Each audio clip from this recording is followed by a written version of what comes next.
అందరికీ దూరంగా అందనంత ఎత్తులో ఆహ్లాదం వినోదం అన్నదే లేకుండా ఏకంగా 100 రోజుల పైన గడిచిపోయాయి. 10 రోజుల కోసం వెళ్ళిన ప్రయాణం కాస్త 3 నెలలు దాటింది.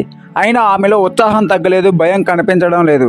చెరగని చిరునవ్వుతో సేఫ్గా వస్తానని ధీమాతో ధైర్యంగా ఉంటున్నారు సునీత విలియమ్స్.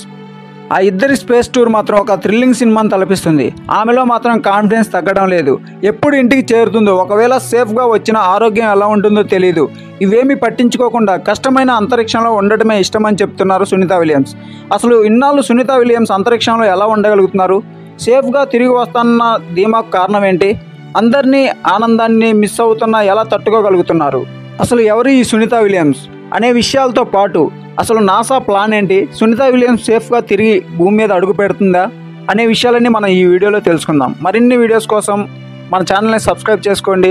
అలాగే వీడియోని స్కిప్ చేయకుండా చూడండి. సునీత విలియమ్స్ 1965 సెప్టెంబర్ 19న అమెరికాలోని ఒహాయో రాష్ట్రంలో జన్మించారు. తండ్రి దీపక్ పాండే గుజరాత్కి చెందినవాడు, తల్లి బోని స్లోవేకియాకి చెందినవారు. వీరికి ఉన్న 3 సంతానంలో సునీత చివరి ఆమె. సునీత విలియమ్స్ గారు అమెరికాలోని నోవెల్ అకాడమీలో డిగ్రీ ఫిజిక్స్ కంప్లీట్ చేశారు. Florida institute of technology and engineering మేనేజ్మెంట్లో మాస్టర్స్ కంప్లీట్ చేశారు. 1998లో నాసాలో శిక్షణ తీసుకున్నారు.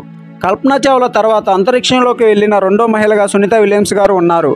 మొదటిసారి అంతరిక్ష పర్యటన 2006 డిసెంబర్ నుండి 2007 జూన్ వరకు జరిగింది. రెండో అంతరిక్ష పర్యటన 2012లో 4 నెలల పాటు అంతర్జాతీయ అంతరిక్ష కేంద్రంలో గడిపారు సునీత విలియమ్స్ గారు. అలాగే ఇప్పుడు తన 3వ అంతరిక్ష పర్యటన కొనసాగుతూ ఉంది. జూన్ 5న సునీత విలియమ్స్ అంతరిక్షంకి వెళ్ళారు. వచ్చే ఏడాది ఫిబ్రవరి నాటికి కిందకు వస్తానని అంటున్నారు. అప్పుడు కూడా వస్తారో రారో నమ్మకం లేదు. అయినా ధైర్యం కోల్పోవడం లేదు సునీత విలియమ్స్ గారు. సునీత విలియమ్స్ స్పేస్ కాల్లో తన అనుభవాలను షేర్ చేసుకున్నారు. ఇది కూడా తమ విధుల్లో భాగమే అని భావిస్తున్నట్లు చెప్పారు. ఇది హ్యాపీ ప్లేస్ అయిన అడ్జస్ట్ అవి అంతరిక్షంలో ఉంటున్నట్లు తెలిపారు. అలాగే ఫ్యామిలీని చాలా మిస్ అవుతున్నట్లు కూడా చెప్పారు సునీత విలియమ్స్. ఆమె ల్యాండింగ్ ఎప్పుడన్నదే ఆసక్తికరంగా మారింది.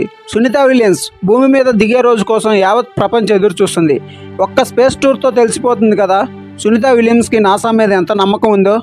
ఎస్, అది నిజమే. ఎందుకంటే సునీత విలియమ్స్ గారు చాలా కాన్ఫిడెన్స్గా చెప్తున్నారు, మేము ఖచ్చితంగా భూమి మీదకి మళ్ళీ తిరిగి అడుగు పెడతామని. కానీ దానికి టైం పడుతుందని చెప్పారు. సునీత విలియమ్స్ వెళ్ళిన స్టార్ లైనర్ స్పేస్ క్రాఫ్ట్ కూడా భూమి మీదకి తిరిగి వచ్చేసింది. సునీత విలియమ్స్ మాత్రం అక్కడే ఉండిపోయారు. ఎవరూ లేని చోట ఓ రకంగా కట్టేసినట్లుగా స్పేస్లోనే చిక్కుకుపోయారు. బోయింగ్ స్టార్ లైనర్లో సమస్యలు రావడంతో సునీత విలియమ్స్ విల్మోర్ స్పేస్లోనే ఉండిపోవలసి వచ్చింది. 100 రోజులు అన్నిటికీ దూరంగా, ఆనందం అన్నదే లేకుండా, రేపేం జరుగుతుందో తెలియదు అన్న పరిస్థితుల్లో సునీత విలియమ్స్ స్పేస్ టూర్ కొనసాగుతుంది. ఒక్కరోజు 2 రోజులు ఫ్యామిలీకి దూరంగా ఉంటేనే ఏదో లోటు అనిపిస్తుంది. ఏదో కోల్పోతున్న బాధ కూడా కలుగుతుంది. కనీసం గంట సేపు కూడా ఫోన్ లేకుండా ఉండలేం. ఒక్కరోజు కూడా టీవీ చూడకుండా కష్టంగా ఉంటుంది. ఎవరు ఏమీ లేని చోట క్షణం కూడా ఒక నరకంలా అనిపిస్తుంది. ఇవన్నీ ఫేస్ చేస్తూ సునీత విలియమ్స్ ఎక్కడ నిరుత్సాహాన్ని దరిచేరనివ్వడం లేదు. అందరికీ దూరంగా ఉన్న అన్నీ తట్టుకొని అంతరిక్షంలో నెలల కొద్దీ గడుపుతున్నారు. కష్టమైన ఇష్టంగా స్పేస్ టూర్ ఎంజాయ్ చేస్తున్నారు. అలాగే అమెరికా అధ్యక్ష ఎన్నికల్లో కూడా అంతరిక్షం నుండి ఓటు వేస్తామని స్పష్టం చేశారు. సునీత విలియమ్స్ సెప్టెంబర్ 19న తమ బర్త్డే కూడా అంతరిక్షంలోనే సెలబ్రేట్ చేసుకున్నారు. సేఫ్గా తిరిగి రావాలని ప్రతి ఒక్కరం కోరుకుందాం.